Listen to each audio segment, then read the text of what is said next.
नमस्कार दोस्तों, स्वागत है आपका न्यू बीइंग चैनल में, जहां हम बात करते हैं जीवन को बेहतर बनाने वाली कहानियों, विचारों और बदलावों की।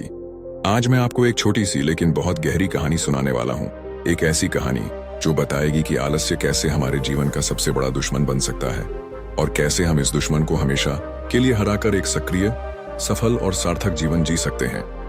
तो चलिए इस विचारोत्तेजक यात्रा की शुरुआत करते हैं। एक बार की बात है, एक युवा लड़का जो बेहद आलसी था, एक दिन एक महात्मा के पास पहुंचता है। वह थोड़ा झिझकते हुए पूछता है, गुरुदेव, मुझे हर वक्त आलस क्यों आता है? मैं कुछ भी करने की हिम्मत नहीं जुटा पाता। महात्मा मुस्कुराते हैं और गंभीरता से उत्तर देते हैं, आलस के पीछे दो मुख्य कारण हैं। पहला, जीवन में कोई बड़ा उद्देश्य न होना, और दूसरा, अपने मन और शरीर की कार्य प्रणाली की सही समझ न होना। वे आगे समझाते हैं, जिसके जीवन में कोई बड़ा लक्ष्य नहीं है उसका मन खाली रहता है, और एक खाली मन हमेशा आलसी बनता है। लेकिन यदि लक्ष्य है और फिर भी व्यक्ति आलसी है, तो समझो कि उसे अपने मन और शरीर को समझने की आवश्यकता है। मन एक चालाक कलाकार है। यह आपको कभी कुछ करने से नहीं रोकेगा, लेकिन यह आपको बहाने जरूर देगा। अगर आप ध्यान करना चाहें तो मन कहेगा, ब्रह्म मुहूर्त में करना अच्छा होता है, लेकिन जब वह समय आएगा आप उठ नहीं पाएंगे। अगर आप मेहनत करना चाहें तो मन कहेगा, धन ही सब कुछ नहीं होता, और धीरे धीरे ये बहाने आपको थका देंगे, रोक देंगे और अंततः डुबो देंगे।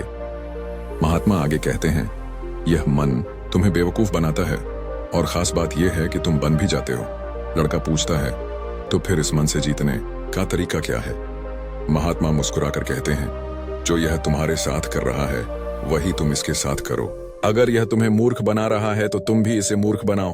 अगर मन कहे थोड़ा सो जाओ फिर काम करना, तो जवाब दो, ज्यादा ही सोऊंगा लेकिन पहले काम पूरा करूंगा। अगर मन कहे आज कुछ स्वादिष्ट खा लेते हैं, तो कहो अति स्वादिष्ट खाऊंगा लेकिन पहले 1 घंटा व्यायाम करूंगा। लड़का थोड़ी देर सोचता है और फिर पूछता है, पर यह कब तक करना होगा? महात्मा गंभीर होकर कहते हैं, जब तक तुम आलस्य से आजाद नहीं हो जाते तब तक अपने मन को मूर्ख बनाते रहो। फिर लड़का कहता है, कभी कभी तो ऐसा होता है कि भीतर से कुछ करने का मन ही नहीं करता, तब क्या करूं? महात्मा समझाते हैं, मन को तो तुम मूर्ख बना सकते हो, लेकिन शरीर को समझना होगा। तुम्हारा शरीर उसी भोजन से ऊर्जा पाता है जो तुम उसे देते हो। अगर तुम सिर्फ स्वाद के लिए खा रहे हो, मिठाई, पिज्जा, जंक फूड, तो शरीर कमजोर होगा और ऊर्जा की जगह आलस पैदा होगा। खाओ ऐसा भोजन जो तुम्हें ऊर्जा दे, जैसे फल, सब्जियां और घर का सादा खाना। फिर लड़का पूछता है, मैं शुरुआत कहां से करूं? महात्मा जवाब देते हैं, शुरुआत करो एक बड़े लक्ष्य से।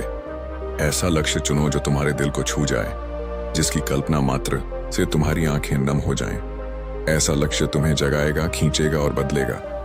अगर तुम्हारा लक्ष्य इतना गहरा नहीं है तो तुम्हारा पहला काम ही यह हो जाना चाहिए कि तुम अपने जीवन का सच्चा लक्ष्य खोजो, ठीक वैसे जैसे गौतम बुद्ध ने किया था।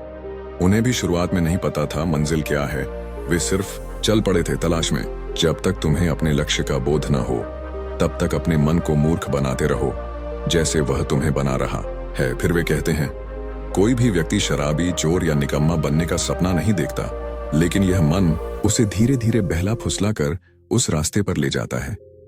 इसलिए या तो तुम मन को चलाओ या मन तुम्हें चलाएगा, बीच का कोई रास्ता नहीं है। लड़का चौंकते हुए कहता है, तो मतलब मैं अभी से ही अपने मन को मूर्ख बनाना शुरू करूं?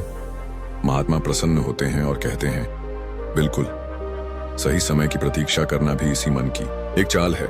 बदलाव का सबसे अच्छा समय यही पल है, अभी। दोस्तों, यह कहानी सिर्फ एक काल्पनिक संवाद नहीं है, यह हम सभी की जिंदगी का आईना है। हर दिन हमारा मन हमें बहकाने की कोशिश करता है, लेकिन अगर हम सजग रहें, जागरूक रहें और अपने भीतर के उद्देश्य से जुड़ जाएं, तो कोई भी शक्ति हमें रोक नहीं सकती।